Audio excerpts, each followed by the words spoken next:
40, तो आज से 40 दिन बाद वसंत अपने यौवन पर प्रकट होगा। और इसी दिन को माना गया है प्राचीन काल से, जो अलग अलग पुराणों में वर्णन है। वामन पुराण में भी अलग तरह का वर्णन है, ब्रह्म वैवर्त पुराण में अलग तरह का वर्णन है। तो सबको अगर हम लोग ध्यान में रख लें तो वहाँ पर ये दर्शाया गया है कि किस प्रकार से यह दिन फिर कामदेव की उत्पत्ति का भी दिन माना जाता है। तो जो उन्होंने अपने 5 बाण चलाए थे, आप लोगों को कहानी याद होगी कि तारकासुर नाम का एक बहुत बड़ा असुर था, जिसने जो है तपस्या करके एक आशीर्वाद मांग लिया था कि इस समय सती के मरने के बाद में शिव जी तपस्या करने बैठ गए हैं और वो आंख खोलते ही नहीं है, वो केवल अपने आनंद में ही निमग्न है, और इसलिए वो अब केवल अपने आनंद में ही आंख बंद करके ध्यान में ही रहेंगे। तो तारकासुर ने यह कहा कि मैं मरूं नहीं, और अगर मरूं तो केवल शिव जी के पुत्र के द्वारा ही मर सकता हूं। और क्योंकि उनकी पत्नी सती वो अपने स्वरूप में लीन हो चुकी है, इसलिए कोई उनकी संतान होने का तो कोई संभावना है नहीं। तो ऐसा समझकर उसने अपनी बुद्धिमत्ता से ये आशीर्वाद मांग लिया था। तो पुराणों की कथा जो लोग सुनते हैं तो उन लोगों को ये सब कथा मालूम होगी। सार में इतना सुन लीजिए कि उसके बाद में जब पार्वती माता ने दोबारा अपना स्वरूप इस धरती पर प्रकट किया, उनका जन्म हुआ, तो उसी समय में सभी देवताओं ने यह प्रार्थना भी की कि शिव जी का पुत्र धरती पर प्रकट हो और तारकासुर का वध हो। और कामदेव से प्रार्थना की गई कि आप जाकर किसी तरह से उनका ध्यान भंग करें, और ध्यान भंग होगा तो उसके बाद में शिव जी की संतान होने की संभावना है, और पार्वती माता जो उनके लिए तपस्या कर रही है वो उनका वर्ण कर लेंगी और उनका विवाह भी हो जाएगा और संतान भी हो जाएगी। और सबको ये मालूम है कि देवताओं की प्रार्थना पर कामदेव गए और उन्होंने ऐसा वातावरण चारों तरफ प्रकट कर दिया कि शिव जी का ध्यान भंग हुआ और उनका ध्यान खुल गया। और उसके बाद उनको लगा कि कौन है जो इतने मधुर वीणा बजा बजा कर तरह तरह के सुवास पैदा करके चारों तरफ वो वातावरण बना रहा है कि जिससे मेरा ध्यान भटके। तो देखा कि छिपा हुआ कामदेव वहाँ से बाण चला रहा है। और पुराण में जो वर्णन किया गया वो बड़ा विचित्र है कि ये कामदेव रहता कहाँ कहाँ है। तो वहाँ लिखा है कि नव यौवन जहाँ भी है, सुगंधित वातावरण जहाँ है, जहाँ नृत्य संगीत है, जहाँ तरह तरह का मादक पदार्थ है, संगीत भी है, नृत्य भी है, और व्यक्तियों के वस्त्रों से या किसी भी तरीके से व्यक्ति के उत्तेजक वस्त्रों के द्वारा अंगों का किसी भी तरह प्रदर्शन हो रहा हो, वहाँ से ये कामदेव प्रकट होता है। और जब प्रकट होता है तो व्यक्ति को उसके लक्ष्य से भटका देता है। तो ये स्त्री पुरुष दोनों के लिए एक जैसी ही बात है। तो कहा गया है कि साधक व्यक्ति को, विद्यार्थी को केवल मात्र उन चीज़ों से बचना चाहिए जो उसको उसके लक्ष्य से डिगाती हो। ऐसी किसी भी चीज़ को प्रयोग नहीं करना चाहिए। तो मैं क्योंकि वो वर्णन नहीं करूंगा इस समय, सार बता देता हूं कि उसके कारण फिर कार्तिकेय का जन्म हुआ और फिर तारकासुर को मारा गया। तो ये भी एक कथा प्रचलित है। अब इससे आप ये भी अंदाज लगा सकते हैं कि जिन लोगों ने वो 12 तारीख या 13 तारीख को होता है ना, इनका कौन सा डे होता है, वो वैलेंटाइन डे कौन सी तारीख को होता है? 14 को होता है, और मुझे तो तारीख भी याद नहीं पूरी। तो अब आप समझ सकते हैं कि ये लोग उसके साथ जोड़ते हैं कि भाई इधर हमारे यहाँ माना जाता है मदनोत्सव, वसंत पंचमी में मनाया जाता है, तो इसी को लेकर के कि वो भी जो है प्रेम का एक दिन है। लेकिन वास्तविकता ये है कि प्रेम तो व्यक्ति के जीवन में नित्य निरंतर ही रहना चाहिए। आप लोगों को बहुत हैरानी लगेगी कि हमारे जो ये महीने हैं चैत्र और वैशाख, जहाँ अपने शुरुआत होती है, तो वही जो 40 दिन होते हैं ना, चैत्र के दिन ले लीजिए आप, वैशाख के 10 दिन ले लीजिए, उसी को वसंत ऋतु मानी गई है। जैसे इन लोगों ने जो है, इनके यहाँ माना जाता है कि स्प्रिंग डेज कौन से होते हैं, वसंत के दिन कौन से होते हैं, तो यूरोपियन लोग मानते हैं कि जिन मंथ्स में, जो महीने जिनमें आर नहीं आता, वे सब के सब स्प्रिंग डेज कहलाते हैं, मतलब वो सब के सब वसंत ऋतु कहलाते हैं। अब कौन कौन से जिनमें आर नहीं आएगा? मई, जून, जुलाई, अगस्त, ये 4 महीने उनके जो है वसंत वाले दिन माने जाते हैं कि ये सबसे बढ़िया दिन है। और जहाँ आर आ गया वहीं उनका डेंजर शुरू हो जाता है। वो शुरू हो जाता है सितंबर, अक्टूबर, और यहाँ से लेके मार्च अप्रैल तक सब में R R R R R है। और हमारे यहाँ जो माना गया, चैत्र के 30 दिन और 10 दिन आप वैशाख के लगा लें, ये सब हो गया आपका जब यौवन पर होता है वसंत। और उस समय आप देखते हैं कि आम अध पका हो जाता है, फसलें आ जाती हैं और व्यक्ति के शरीर का रंग भी बदल जाता है, उसके शरीर के अंदर रुधिर का रूप ही कुछ अलग हो जाता है। तो और जल्दी से हम लोग आगे बढ़ते हैं, क्योंकि बहुत थोड़े से समय में मैंने आपको थोड़ी सी चर्चा करनी है। तो आप ये समझ सकते हैं कि जैसे यूरोपियन लोगों की बात मैंने की, तो उनके यहाँ यूनान का जब प्रभाव था, ग्रीक का, तो उन लोगों ने महीने अपने गिने। उनके 8 देवता होते हैं, उन 8 देवताओं के आधार पर उन लोगों ने अगस्त तक, अगस्त उनका एक देवता है, वहाँ तक 8 महीने रख लिए। जनवरी से शुरू किए, 8 महीने उनके उस पर बने। उसके बाद में उनकी गिनती खत्म हो गई कि आगे जो है 12 महीने पूरे करने हैं। तो फिर वो संस्कृत वाले नाम लिए उन्होंने, सप्तम, अष्टम, नवम, दशम। तो अब आप देखोगे, आगे जोड़ोगे तो आप देखिए, हमारा सप्तम उनका हो गया सितंबर, हमारा हो गया आगे अष्टम, तो उसको उन्होंने कर दिया अक्टूबर। फिर हम कहते हैं संस्कृत में 9 को क्या बोलते हैं? नवम बोलते हैं ना, तो उन्होंने क्या किया? नवंबर। हम कहते हैं दशम, 10 को 10 बोलते हैं, उन्होंने कहा दिसंबर। ऐसे करके उन्होंने हमारी नकल करके, हम उनकी नकल कर रहे हैं आजकल। असली में तो वो सब नकल करते रहे हमारी। हमारी असल में क्या है, आप लोगों को जानना चाहिए। हमारी गुरुकुलीय जो परंपरा थी, वो जब से समाप्त हुई तो हमारी विद्या भी लुप्त हो गई। विद्या लुप्त हो गई तो उसके कारण क्या हुआ कि हम लोग जो है दूसरों की नकल करके उनकी स्टैंप लग जाए तो माना जाता है कि हम पढ़े लिखे हैं, जबकि सारा ज्ञान ध्यान सब आपके यहाँ था। तक्षशिला विश्वविद्यालय आपका था, नालंदा आपका विश्वविद्यालय था, विक्रमशिला आपका विश्वविद्यालय था। ऐसे करके आपके हजारों नहीं 3 लाख विद्यालय भारत में थे, जिनको एक ऑर्डर दे करके इन लोगों ने बंद कर दिया, अंग्रेजों ने। और उसके बाद में आपकी जो पढ़ाई शुरू हो गई, 47 सब्जेक्ट्स जो है वो पढ़ाए जाते थे आपके यहाँ। अभी तो इतने सब्जेक्ट्स है भी नहीं, इतने तरह के विषय पढ़ाए जाते थे, इतनी तरह की विद्याएं आपकी थी। आपके जो गुरुकुल चलते थे ना, धौम्य ऋषि का गुरुकुल, कपिल का, कणाद का, जैमिनी का, आपस्तंभ का और संदीपनी का गुरुकुल, जिसमें कृष्ण भगवान पढ़े ना। वशिष्ठ ऋषि का गुरुकुल चलता था, जिसमें राम जी पढ़े। इनके सबके नाम लोगे आप आश्चर्यचकित हो जाओगे। श्रृंगी ऋषि का अपना था, आरुणि का अपना था, उद्दालक ऋषि ने अपना खोला हुआ था, सत्यकाम जाबाल ने अपना खोला हुआ था।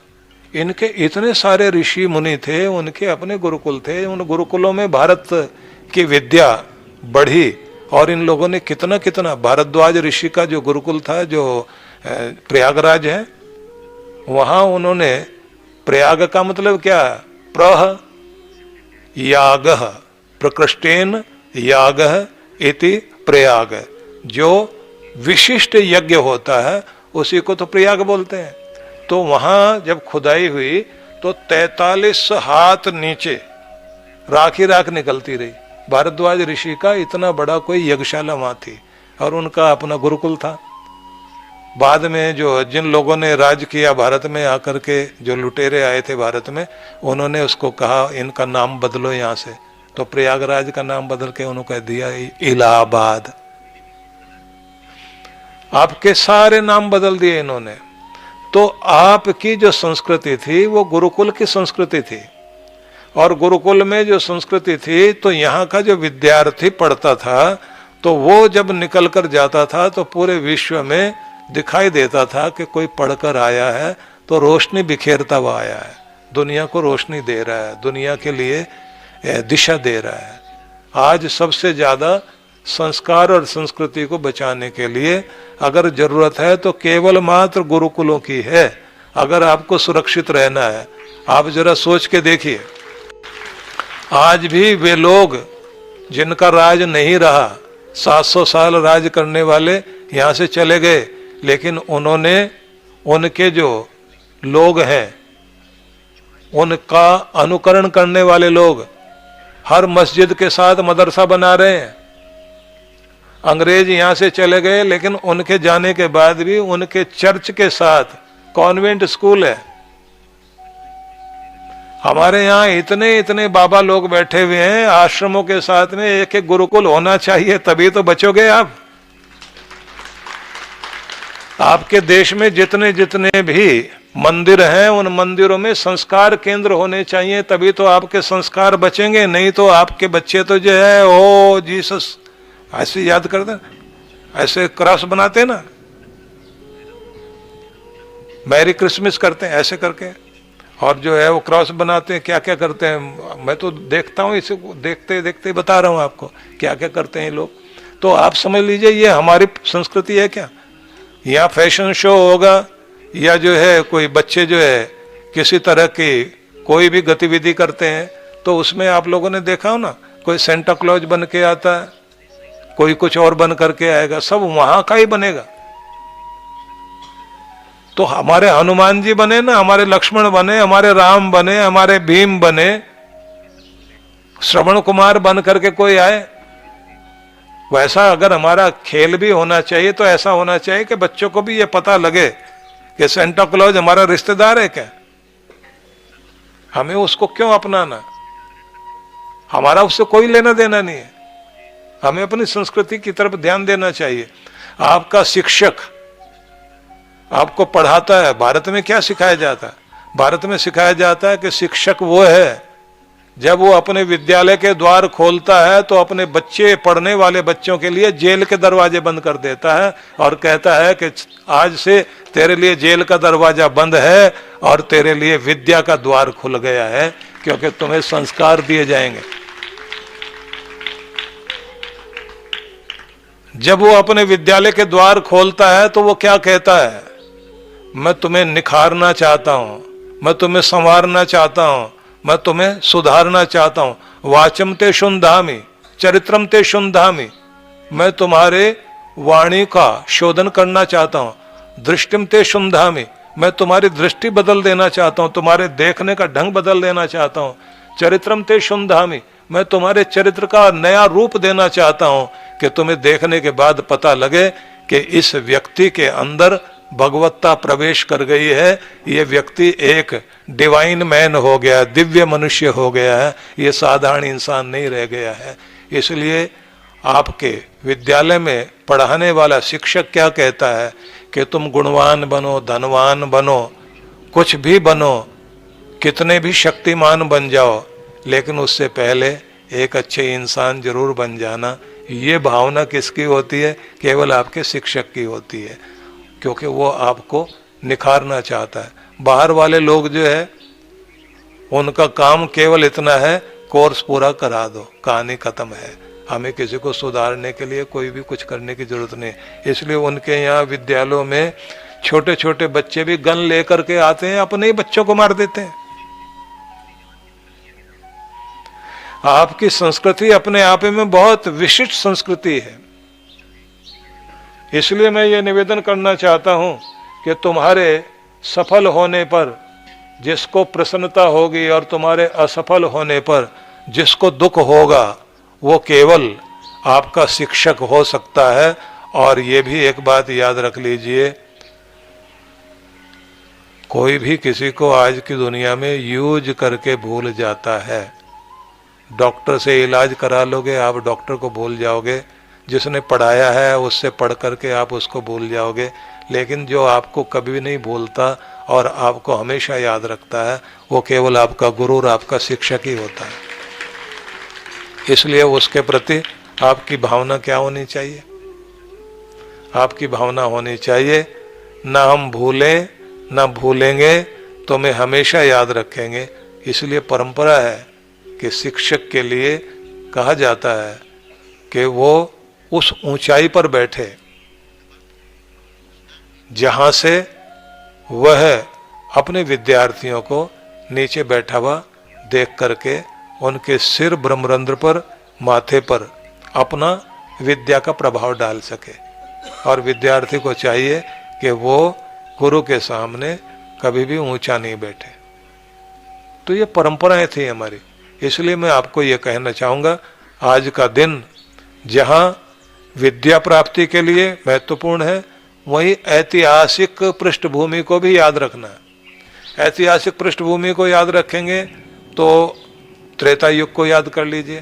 त्रेता युग में भगवान राम बहुत भक्ति करने वाली इतनी भक्तिमती देवी भीलनी शबरी, जो हर दिन अपने सुंदर सुंदर फूलों से ऋषियों के लिए मार्ग सजाती थी और राम जी के लिए भी सजाया। हर दिन जो है समिधाएं लेकर जाती थी, यज्ञशाला में समिधा जा करके रखती थी। तो वो प्रतीक्षारत थी कि राम जी आएंगे। तो राम जी पहुंचे तो किस दिन पहुंचे? वसंत पंचमी वाले दिन। गुजरात में डांग डिस्ट्रिक्ट है, जहां पर एक आज भी शिला रखी हुई है, एक चट्टान जैसी जगह है जिसकी पूजा करते हैं लोग जा करके। और डांग डिस्ट्रिक्ट वही है गुजरात में जहाँ पर ज़्यादातर आदिवासी लोग हैं।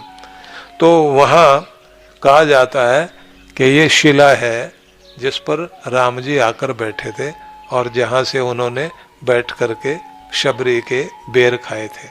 तो जो लोग गुजरात में जाते हैं ना, तो उनकी कुछ लोगों की कोशिश होती है कि उस जगह को देख कर आए और उस शिला को भी छू कर आए जिस पर राम जी बैठे थे।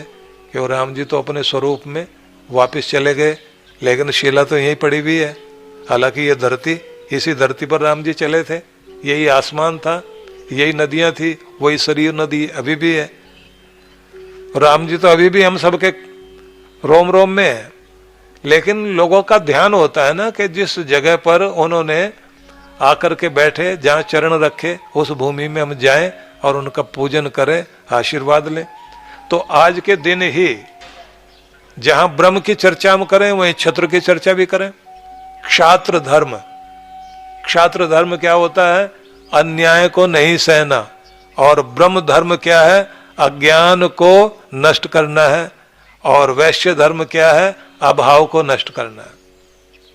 अभाव को व्यापारी हो या जो भी वैश्य वर्ग के लोग हैं, उन सबका एक ही लक्ष्य होना चाहिए, समाज में कहीं पर भी कोई अभाव न रहे। और जितने भी बुद्धिजीवी, विद्वान, ज्ञानी लोग हैं, उनकी चेष्टा क्या होनी चाहिए? कहीं भी इग्नोरेंस, अज्ञान नहीं रहना चाहिए।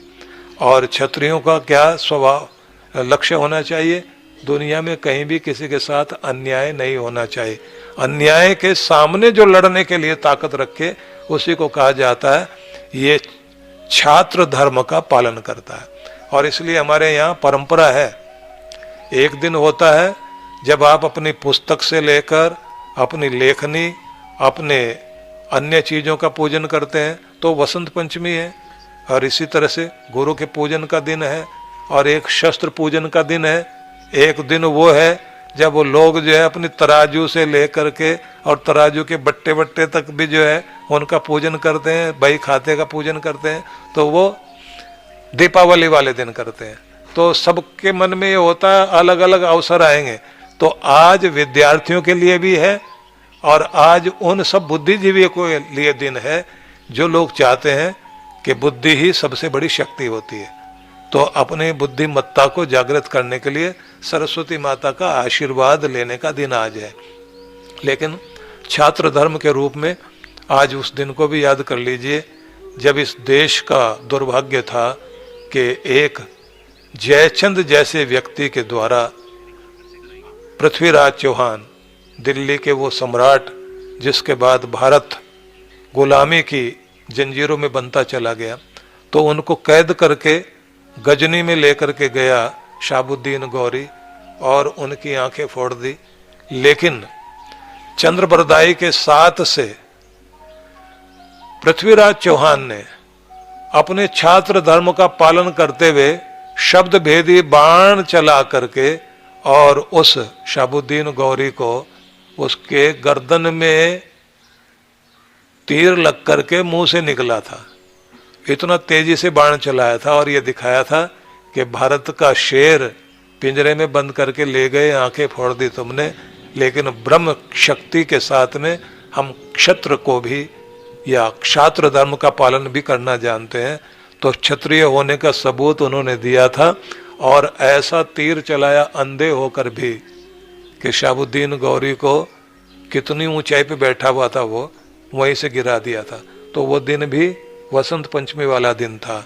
और जिस दिन वीर हकीकत राय ने अपना बलिदान दिया था वो दिन भी वसंत पंचमी का दिन था। और हम सबको अपने शहीदों को भी याद करना चाहिए। हमारा महत्वपूर्ण शहीद जो है वो हकीकत राय है, जो कुछ लोग कहते हैं 13 वर्ष की आयु में, कुछ लोग बोलते हैं 11 साल की आयु में उसने बलिदान दिया था, अपना धर्म नहीं छोड़ा। और बात छोटी सी थी, बात इतनी सी थी कि कुछ मदरसे में पढ़ने वाले बच्चे, जिसमें वो बच्चा भी पढ़ रहा था हकीकत राय, वो सब हिंदू देवी देवताओं की मजाक उड़ा रहे थे, उनको गाली दे रहे थे। इस बच्चे ने सिर्फ इतना ही कह दिया कि मैं भी अगर इसी तरह से तुम्हारे पूजनीय जिनको तुम सम्मान देते हो उनके लिए कोई शब्द ऐसे बोल दूं तो मैं भी तो बोल सकता हूं। बस उन बच्चों ने जाकर के मास्टर जी को बोला कि देखो इस बच्चे ने हमारे जो है रसूल की बेटी के लिए अपशब्द बोले हैं, भड़का दिया। और उसने बच्चों को ये कह करके कि मैं इसको डांट देता हूं, बात खत्म करनी चाहिए, लेकिन बच्चों ने जाके अपने घर में बोल दिया, हमारे रसूल का जो है वो अपमान कर दिया। तो रसूल का अपमान हो गया है तो हमारे देवी देवता तो कुछ भी नहीं होते। हमारे देवी देवता को तो कोई भी गाली दे दे। और उसके बाद में काजी के पास बात गई। काजी ने जो है इकट्ठा किया सबको और कहा कि अब हम फरमान सुनाते हैं, ये बच्चा अगर मुसलमान हो जाता है तो इसको माफ कर दिया जाएगा, नहीं तो सजा दी जाएगी। बच्चा किसी तरह तैयार नहीं हुआ। उसने कहा मरूंगा तो मैं कभी ना कभी जरूर, लेकिन अन्याय के सामने ना सिर झुकाऊंगा और ना इस प्रकार की बात करूंगा कि मेरे धर्म के लिए तो कोई गाली दे दे, कुछ भी बोल दे। और मैं ये भी गाली भी नहीं दी, सिर्फ इतना ही कहा कि अगर इसी तरह के शब्द मैं प्रयोग करूं तब क्या होगा। इतनी सी बात पर लेकर के तुम ये कर रहे हो तो मैं गर्दन कटाने को तैयार हूं, मैं अपना धर्म नहीं छोड़ूंगा। और उसके बाद रावी नदी के किनारे लाहौर में उस बच्चे का बलिदान हुआ। उसके माँ बाप भी हाथ जोड़ते रहे, बेटा मान जाओ। तो बच्चे ने ये कह दिया कि मैं मान करके मुसलमान नहीं बनूंगा, क्योंकि अन्याय के सामने सिर झुकाना ये सबसे बड़ा मरण है। पूरी जिंदगी हर दिन मरूंगा मैं, इसके बजाय ये एक बार मर जाऊं लेकिन धर्म के लिए मरूंगा। उस व्यक्ति का, उस बच्चे का नाम था वीर हकीकत राय। और वसंत पंचमी वाले दिन ही उसका बलिदान हुआ।